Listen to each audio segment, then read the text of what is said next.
So today we're going to move on and think about the opposite of exponents. So in Unit 7F, we're going to find and estimate square roots. Square roots, carrot is a root vegetable, right? Anyway, let's move on. So just to kind of give you an idea of, a place where this is used, imagine that you knew that a square room had an area of 100 feet squared. So this green carpeting in this room was 100 square feet. What is the length of the side? So this is sort of traditionally opposite of the typical area problem where you would get the side of the square. You'd have to multiply it by itself, length times width, and in a square, it's the same number to get the area. Now I've given you the area, and you have to give me one of the sides. So if all the sides are the same length in a square, what number times itself gives you 100? And what you should have said is 10.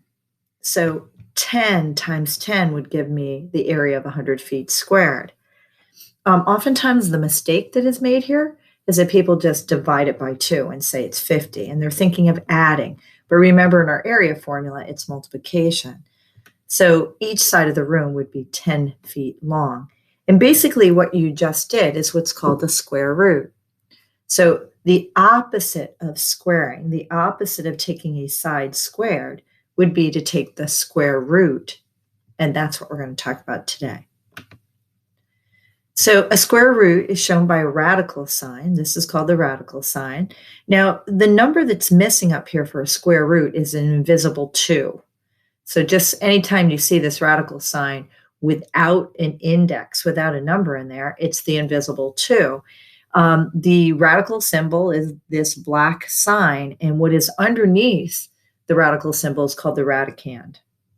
So you can have other roots besides square roots, cubed roots, fourth roots, fifth roots. We're going to talk a little bit about that in our next video, but today we're working with square roots. And what I want you to think of with that invisible 2 is you need a pair of identical twins. So when I look at what is the square root of 49, I'm looking for a number times its identical twin. That's what that 2 is going to stand for. That would give me 49. And you would say 7.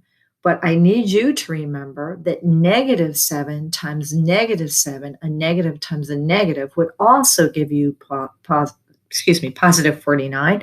So there are actually 2 answers to the square root of 49. There's a positive root and a negative root, a positive solution and a negative solution. Now, to be honest, in real world examples, oftentimes we're going to ignore that negative and just look at the positive, which is also called the principal root. So because 7 times 7 is 49, and -7 times -7 equals 49, the square root of 49 is +7 or -7. And you can write that in a nice, concise way by putting plus or minus 7. So here is a list of our perfect squares. They are the numbers whose square roots are whole numbers. So if you look down the blue here, these are all what are called perfect squares because the square root of 16 would be 4 or -4. Don't forget, I'm just giving the principal roots here. We just talked about the square root of 49, and basically I've got your perfect squares up to 400. And it's really good to be sort of familiar with these. So I'm going to guess that you're probably pretty much handle all of these, maybe even up to 12. But, just become familiar with your perfect squares. When we're working with square roots in this unit, this particular section of the unit, I should say, we're not using a calculator. So you're welcome to look at this list, however. Okay, so again, the positive root is also known as the principal root. I just want to say that, and that's the one that we will be using down the road when we're talking about applications to the real world usually. All right, so what is the square root of 121? I'm looking for what number times itself equals 121, and right here is 121. You can see that it's 11, but remember that there are 2 possibilities, 11 and -11, plus or minus 11. How about 64? That one's easier.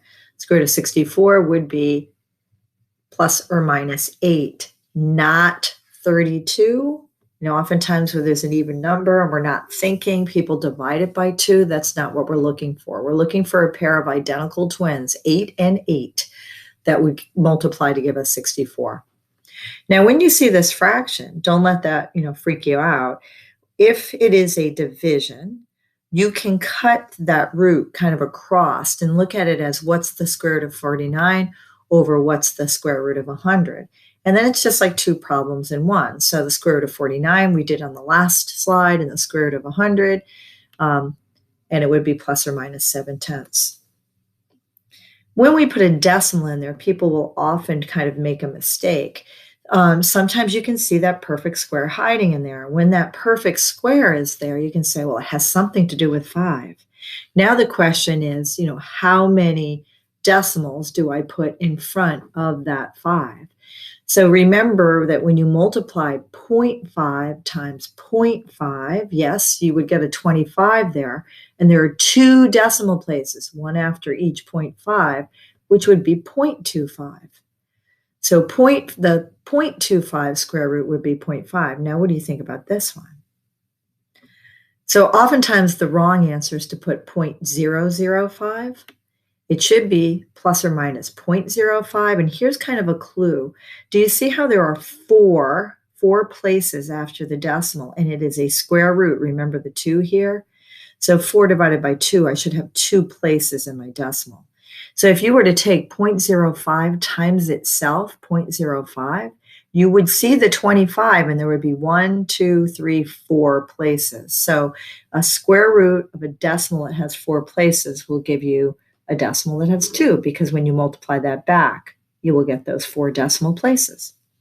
Now, this isn't on my perfect square list there, but I do know it's 81, so it has something to do with 9. So 9 what? And did you realize that it's 90 plus or minus 90? So 9 times 9 gives me the 81, and that's 90 times 90. We're going to get those 2 zeros coming in at the end. So when you know your perfect squares, sometimes you can look at these kind of numbers and without even heading to a calculator, which we're not going to do in this section, but you can kind of see the answer inside of those perfect squares. So I'm going to give you a chance to try a few right now, and we're just going to walk through each one, and I'll pause and see how you did. So the square root of 16. So did you put plus or minus 4? 4 times 4 is 16, negative 4 times negative 4 is 16. How about number 2? Did you put plus or minus 15? Again, 15 squared gives me 225. Negative 15 squared gives me 225. How about number 3? And did you get plus or minus 6 over 11? So that fraction we don't have to be afraid of. Okay, how about number 4? Okay, so I see the 169 in there. I know it has something to do with 13, but I would need to get those zeros on there, so it would be plus or minus 130, not 1,300. Okay, here come the decimals. Try number 5. I see the 121 hiding in there, so I know it has something to do with 11, but I need to get the decimal place in there. Notice there are 2 places after the decimal, and it's a square root, so there should only be 1 place after my answer. So did you put plus or minus 1.1?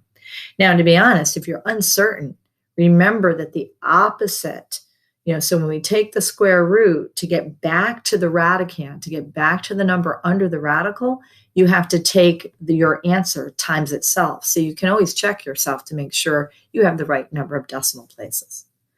Okay, number 6. All right, I see the 16 hiding in there. So I know it's going to be something to do with 4. But notice there's 1, 2, 3, 4, and it's the square root. 4 divided by 2, there should be 2 decimal places. So, 0.04. If you put 0.04, that's fine as well. Don't forget plus or minus. So now, number 7, what do you think? What I'm hoping is you kind of came up with a scratching your head kind of thought, because notice there's only 1 decimal place with 2. Something's up here.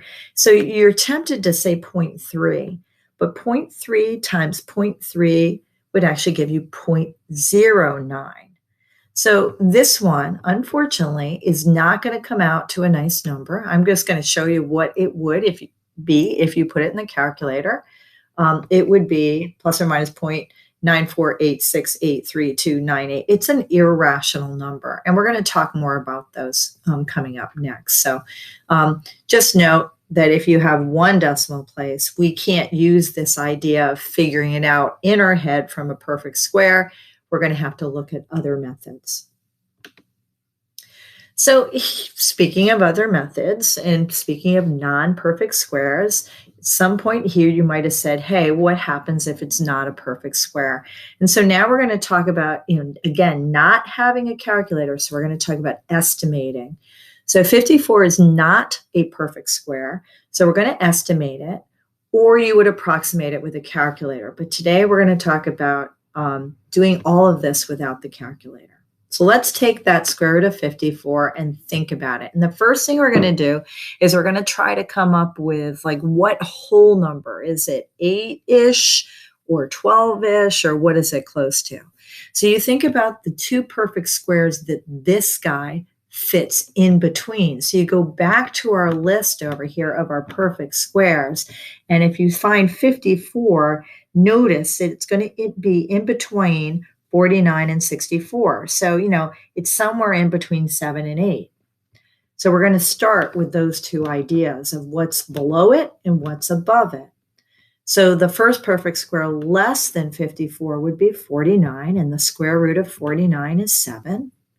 So that's what we're going to kind of look at down here. And then the first perfect square greater than 54, we just saw it on the list, is 64, and the square root of 64 is 8. So we know that the square root of 54 is somewhere in between. And let's just start right now talking about, is it 7 or is it 8 if we were going to estimate to a whole number? So if you just look at the difference here, and I've already made it kind of obvious here on the number line, but 54 minus 49, there's only 5 numbers in between 49 and 54, where there are 10 numbers in between 54 and 64. So the square root of 54 is about 7. It's a little bit bigger than 7. So if you were asked just what is the whole number, you'd say 7-ish, right?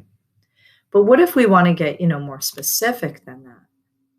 What if we want to say 7 point what? So we know it has to be between 7.0 and less than 8.0. So if we want a decimal on there, is it 7.1? Is it 7.2? Is it 7.3? That's what we're looking for. So since it is 5 away from 49 and 10 away from 54, see there's 15 total, it looks to me to be about a third of the way. So I'm thinking it's somewhere like 7.3 or 7.4. That's where I'm thinking it is. So I'm going to, again, without a calculator, I'm trying to do this all estimating without a calculator. I'm going to take 7.3. I mean, if I was going to guess right now, I would just say 7.3. If I want to prove it, I would take 7.3 times itself. And I take 3 times 3 and write 9, and 3 times 7 and write 21. I'd put a 0 under the 9. 7 times 3 is 21. Hold the 2. 7 times 7 is 49, 50, 51. Add down. And then remember, there's 2 decimals to the right, so there's 2 decimals. So right now, look, I'm underestimated. I'm below the 54. By how much? Well, if I added 0.01, 1 cent to this, I'd have 30. So I'm below it. I mean, I'm going to show you the math, but I can do that in my head. If I added 0.01, I'd get to 30. So 0.71. So I'm under by 0.71. Would 7.4, the next biggest, be a better estimate? I'm not going to try 7.2 because I'm already below. So now I want to go bigger. Will I get closer to 54 if I do 7.4? So I'm going to multiply both those together, because the opposite of taking a square root is to square it. And I'm going to multiply it by itself. So I do the multiplication. 4 times 4 is 16. Hold the 1. 28 plus 1 would be 29. Put a 0 under the 6. I'd get 28. Hold the 2. 49 plus 2 is 51. I add down. put my decimals in, and notice this time, this one's easier to see. I'm over by how much? You can kind of see at 0.76. You really don't have to do, like I can do this math in my head, but that's basically the math I'm doing in my head. So it was really darn close here, but 7.3, is the better estimate because it is closer to that 54. So I'm just showing you that that's how you could estimate. But to be honest, if somebody's just asking me for a quick estimate, I would have jumped on the 7.3 because it's about, a third of the way. So it was kind of easy to see that.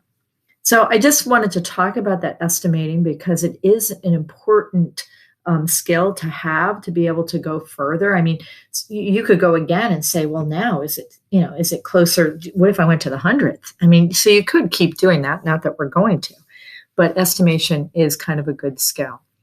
So what I need you to come out with today is what is a root? What is a square root? It's the opposite of the exponent.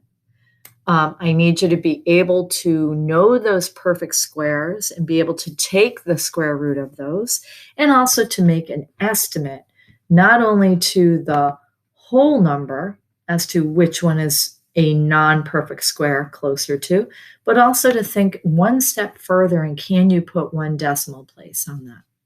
So that's what we're dealing with today, the opposite of exponents. Give it a try, and when I see you in your class, we'll practice a few more together. Have a great day, everybody.